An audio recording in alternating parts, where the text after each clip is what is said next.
24 नवंबर 1971 USA के Portland का international airport north west Orient airlines के फ्लाइट काउंटर पर एक गहरे भूरे बालों वाला व्यक्ति जिसकी लंबाई 5 foot 10 inch, black suit, white shirt के साथ पतली ब्लैक टाई पहने, आंख पर काला चश्मा, हाथ में एक छोटा ब्रीफकेस लिए पहुंचता है और बहुत ही धीमे इंटेलिजेंट लहजे में बात करते हुए फ्लाइट 305 का एक टिकट सिएटल टेकोमा के लिए खरीदता है। सिएटल टेकोमा की ये यात्रा मात्र 30 मिनट की होने वाली थी। अपने टिकट के लिए उस व्यक्ति ने अपना नाम डैन कूपर बताया था। नमस्कार, फैक्ट्स डायनेमिक चैनल के इस एपिसोड में आपका स्वागत है। अभी तक आपने चैनल को सब्सक्राइब नहीं किया तो प्लीज़ कर लें ताकि नेक्स्ट वीडियो की नोटिफिकेशन आपको मिलती रहे। डैन कूपर एक ब्रीफकेस और भूरे रंग के पेपर बैग के साथ फ्लाइट 305 में सवार होता है। ये अपनी सीट 18E जो कि सबसे लास्ट रो में था जाकर बैठ जाता है और फ्लाइट अटेंडेंट को एक ड्रिंक, एक बारबन और एक 7 अप का ऑर्डर देता है। इस फ्लाइट 305 बोइंग 727 में 36 यात्रियों के अलावा क्रू मेंबर के 6 लोग शामिल थे, जिसमें captain William A Scott, first officer William विलजे रेटाजेक, flight engineer Harold D Anderson और flight attendant Alice Hancock, Tina मकलो और फ्लोरेंस सेफनर शामिल थे। ये फ्लाइट दोपहर 2:50 पर पोर्टलैंड से टेक ऑफ करती है। उड़ान के थोड़े ही देर बाद कूपर अपने ठीक पीछे बैठी फ्लाइट अटेंडेंट को एक पर्ची देते हैं। सेफनर ने यह समझा कि वो व्यक्ति फ्लर्ट करने की कोशिश कर रहा है। उस पर्ची को बिना पढ़े ही वे अपने पर्स में डाल लेती है। कूपर का ध्यान सेफनर की ओर ही था। कूपर धीरे से सेफनर की ओर झुकता है और उसके कान में फुसफुसाता है, मिस, बेहतर होगा आप इस नोट को एक बार पढ़ लें। सेफनर पर्स से निकालकर उस पर्ची को पढ़ती है। उसमें बड़े बड़े अक्षरों में लिखा था, मेरे ब्रीफकेस में बम है, मैं चाहता हूं कि आप मेरे पास बैठे। ये नोट पढ़ते ही सेफनर चुपचाप कूपर के बगल में सीट पर बैठ जाती है। कूपर अपना ब्रीफकेस खोलकर सेफनर को दिखाता है। ब्रीफकेस में 4 लाल सिलेंडर की 2 पंक्तियां थीं, जिसमें से एक तार एक बेलनाकार बैटरी से जुड़ी हुई थी जो एकदम बम जैसी दिख रही थी। कूपर अपना डिमांड सेफनर को बताता है। सेफनर उसकी डिमांड को एक कागज़ पर नोट करती है और कॉकपिट में मौजूद बाकी क्रू मेंबर को इसकी जानकारी देती है। विमान हाईजैक की इस घटना को क्रू मेंबर द्वारा पूरी तरह गोपनीय रखा जाता है ताकि विमान में बम होने की बात से बाकी यात्रियों में अफरा तफरी का माहौल ना हो जाए। इस फ्लाइट के सभी क्रू मेंबर अब कूपर की बात मानने के लिए मजबूर थे। कैप्टन स्कॉट मिनेसोटा में नॉर्थ वेस्ट फ्लाइट ऑपरेशन से संपर्क करते हैं और अपहरणकर्ता के डिमांड के बारे में बताते हैं। शाम 5 बजे तक एक थैले में 2 लाख अमेरिकी डॉलर, साथ में 2 फ्रंट पैरासूट और 2 बैक पैरासूट। कूपर ने बताया कि इन डिमांडों की पूर्ति होते ही बंधकों को छोड़ दिया जाएगा। जब तक डिमांड पूरा नहीं हो जाता तब तक फ्लाइट अटेंडेंट टीना मकलो उसके साथ बैठी रहे तथा सारे क्रू मेंबर ऐसी कोई हरकत न करे जिससे बाकी यात्री अशांत हो। Captain Scott Seattle Tacoma airport के ATC से संपर्क कर स्थिति से अवगत कराते हैं। ये जानकारी बाहर आते ही स्थानीय पुलिस और FBI तुरंत हरकत में आ जाती है। प्लेन के अंदर सभी पैसेंजर्स को बताया जाता है कि कुछ टेक्निकल प्रॉब्लम की वजह से सिएटल एयरपोर्ट पर लैंड करने में देरी हो सकती है। उधर नॉर्थ वेस्ट ओरिएंट एयरलाइंस के चेयरमैन तुरंत फिरौती की रकम मैनेज करने में लग जाते हैं ताकि हाईजैकर को जल्द से जल्द पेमेंट कर बंधकों को छुड़ा लिया जाए और एयरलाइंस का नाम खराब होने से बच जाए। इतने पैसे को मैनेज करने में 2 घंटे का समय लगने वाला था। टीना मकलो चूँकि कूपर के साथ ही बैठी थी, कूपर मकलो से कहते हैं खिड़की से लोकेशन का अंदाजा कर बताती रहें। जब विमान सिएटल के क्षेत्र में प्रवेश करने लगती है तो कूपर पायलट को निर्देश देता है कि जब तक एयरपोर्ट पर पैसे के पहुंचने की सूचना ना मिल जाए तब तक इस फ्लाइट को हवा में ही गोल गोल चक्कर लगाते रहे। इस बीच टीना मकलो कूपर से बातचीत करते हुए पूछती है कि उसने उसी एयरलाइंस को अपहरण के लिए क्यों चुना। इस पर कूपर का जवाब था, यह फ्लाइट मेरी योजना के अनुरूप एकदम फिट बैठता है। मकलो के मुताबिक कूपर इस दरमियान बिल्कुल शांत और नरम लग रहा था। वह कहीं से भी घबराया हुआ नहीं लग रहा था। वह स्वभाव से क्रूर या बुरा भी नहीं था। बहरहाल फिरौती के लिए सिएटल फर्स्ट नेशनल बैंक से 2 लाख अमेरिकी डॉलर कलेक्ट कर ली जाती है। इस पूरे करेंसी का वजन 19 पाउंड था। 20-20 डॉलर के कुल 10,000 नोट थे। इस नोट में एक खास बात और थी कि सारे नोट एल सीरीज के ही थे। इसके बाद स्काई डाइविंग स्कूल से 2 फ्रंट और 2 बैक पैराशूट भी कलेक्ट कर लिए जाते हैं। लगभग 5:24 पर कैप्टन स्कॉट को पैसे और पैराशूट एयरपोर्ट पर पहुंचा दिए जाने की सूचना दे दी जाती है। कैप्टन ये जानकारी कूपर को देते हुए कहते हैं कि वे जल्द ही प्लेन को लैंड कराएंगे। 5:46 पर यह फ्लाइट सिएटल टेकोमा एयरपोर्ट पर लैंड करा दी जाती है। कूपर के निर्देश से विमान को कम रोशनी वाले एकांत जगह पर पार्क करा दिया जाता है। प्लेन पार्क करते ही कूपर मांग करता है कि एयरलाइंस का केवल एक व्यक्ति ही पैसे और पैराशूट को लेकर विमान के मुख्य दरवाजे पर आए। नॉर्थ वेस्ट ओरिएंट के ऑपरेशन मैनेजर पैसे और पैराशूट को लेकर विमान के मुख्य दरवाजे पर पहुंचते हैं। पैसा प्राप्त होते ही कूपर एक बार नोट को ठीक से देखता है और पैसेंजर की रिहाई के लिए सहमति दे देता है। यात्रियों को सुरक्षित उतारे जाने के बाद कूपर के अलावा 6 क्रू मेंबर ही प्लेन पर बचे रहे। थोड़ी देर बाद टीना मकलो को छोड़कर बाकी 2 फ्लाइट अटेंडेंट को भी छोड़ दिया जाता है। विमान में फ्यूल भरने की प्रक्रिया में थोड़ी देरी होने पर कूपर थोड़ा चिढ़ जाता है। कूपर पॉकेट नाइफ का प्रयोग कर रिजर्व पैराशूट में से एक को काटता है और खाली पैराशूट बैग में कुछ पैसे को भर लेता है। इसके बाद वह पायलट को यह निर्देश देता है कि विमान को रोके बिना मिनिमम गति पर मैक्सिको सिटी की ओर साउथ ईस्ट मार्ग पर 185 किलोमीटर प्रति घंटा की रफ्तार से 10,000 फीट की ऊंचाई पर उड़ान भरते रहे।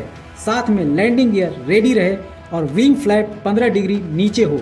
पायलट कूपर को सूचित करते हैं कि इस कॉन्फ़िगरेशन ने विमान गति सीमा को 1600 किलोमीटर तक सीमित कर दिया है, इसलिए मैक्सिको में प्रवेश करने से पहले ही हमें ईंधन भराने की आवश्यकता होगी। कूपर रेनो ताहो इंटरनेशनल एयरपोर्ट पर ईंधन भराने के लिए सहमत हो जाता है। विमान में ईंधन रिफिलिंग के बाद कूपर विमान का पिछला हवाई सीढ़ी खोलने का निर्देश देते हुए उड़ान भरने को कहता है। इस पर कैप्टन ने आपत्ति जताई, ये खतरनाक हो सकता है, लेकिन कूपर ने साफ कहा यह किया जा सकता है, इसे करें। लगभग 7:40 पर फ्लाइट 305 फिर से टेक ऑफ करती है। इसी समय मैककॉर्ड एयरफोर्स बेस से 2 F-106 लड़ाकू विमान इस प्लेन का पीछा करते हुए एस पैटर्न में एक ऊपर और एक नीचे उड़ान भरते रहते हैं। कूपर के निर्देश के मुताबिक टीना मकलो पिछली हवाई सीढ़ी को नीचे करती है और इसके बाद मकलो को कॉकपिट में जाने को कहा जाता है। कॉकपिट में जाने के क्रम में मकलो मुड़कर देखती हैं कूपर अपनी कमर के चारों ओर पैसों का थैला बांध रहा है। टीना मकलो के कॉकपिट में प्रवेश करने के 5 मिनट बीत चुके हैं। लगभग 8 बजे कॉकपिट में वार्निंग अलार्म चमक उठता है। पायलट स्कॉट कूपर से पूछते हैं क्या उसे मदद की आवश्यकता है। नहीं, कूपर का अंतिम शब्द था। लगभग 8:13 पर विमान का पिछला हिस्सा ऊपर की ओर उठ जाता है। क्रू मेंबर में थोड़ी घबराहट आ जाती है, लेकिन थोड़ी ही देर में वे विमान को समतल पोजीशन पर ले आते हैं। पिछले केबिन का दरवाजा खुला होने और हवाई सीढ़ियां खुली होने के कारण क्रू मेंबर कॉकपिट में ही बने रहते हैं। वे इस बात को लेकर निश्चित नहीं थे कि कूपर अभी विमान में है भी या नहीं। पायलट केबिन इंटरकॉम द्वारा बात करने की कोशिश करते हैं, लेकिन कोई जवाब नहीं मिला। रात 11:02 पर प्लेन रेनो ताहो इंटरनेशनल एयरपोर्ट पर लैंड करती है। राज्य के सैनिक, पुलिस तथा FBI एजेंट चारों ओर से विमान को घेर लेते हैं, लेकिन ये लोग प्लेन के अंदर जाने की हिम्मत नहीं जुटा पाते। कैप्टन स्कॉट कॉकपिट से निकलकर पूरे विमान की तलाशी लेते हैं, लेकिन कूपर का कोई नामो निशान नहीं मिलता। तकरीबन 30 मिनट की खोज के बाद FBI के बम दस्ते प्लेन को पूरी तरह सुरक्षित घोषित कर देते हैं। विमान पर जांच के दरमियान 66 लोगों के फिंगरप्रिंट प्राप्त होते हैं। साथ में कूपर की टाई क्लिप और 2 पैराशूट फटी हुई स्थिति में बरामद होती है। जांच एजेंसियां यात्रियों और प्रत्यक्षदर्शियों के डिटेल के आधार पर कूपर का स्केच तैयार कर देश भर में सर्कुलेट करते हैं। इस खबर के बाहर आते ही प्रेस मीडिया में बाय मिस्टेक डैन कूपर नाम के बजाय DB कूपर नाम से ही खबर छपने लग जाता है।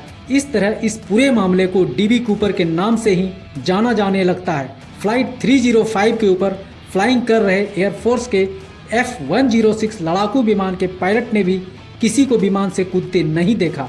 6 दिसंबर 1971 को एयरफोर्स के SR-71 विमान द्वारा कूपर के छलांग लगाने के दौरान ले जाए गए सामान का पता लगाने के लिए 5 उड़ानें भरी, लेकिन ये प्रयास भी असफल रहा। कूपर के उड़ान भरती हुई प्लेन से कूदने पर गिरने के जगह का सही आकलन के लिए एक प्रयोग किया जाता है, जिसमें एक उड़ान भर रही प्लेन से 91 किलो वजनी चीज को विमान के पीछे के दरवाजे से धकेल दिया जाता है, जिससे कूपर के लैंडिंग जोन का पता लगाया जा सके।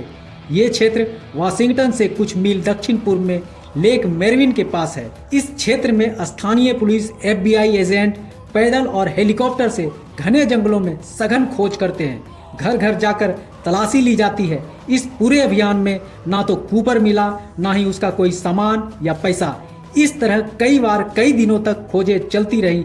अपहरण के 1 महीने बाद FBI के द्वारा कई कैसीनो, रेस्ट ट्रैक, बड़े नकदी लेन देन वाले जगहों पर भी नोट के सीरियल नंबर सर्कुलेट किए जाते हैं। नॉर्थ वेस्ट ओरिएंट एयरलाइंस द्वारा इस अभियान में मदद करने वाले लोगों के लिए बरामद धन का 15% इनाम की भी घोषणा करते हैं, लेकिन रिजल्ट वही 0। फिर से 1972 के अप्रैल महीने में एक समुद्री बचाव कंपनी द्वारा छोटी पनडुब्बी का इस्तेमाल कर मेरविन झील में 200 फुट की गहराई तक खोज की जाती है, लेकिन ये प्रयास भी बेकार चला जाता है।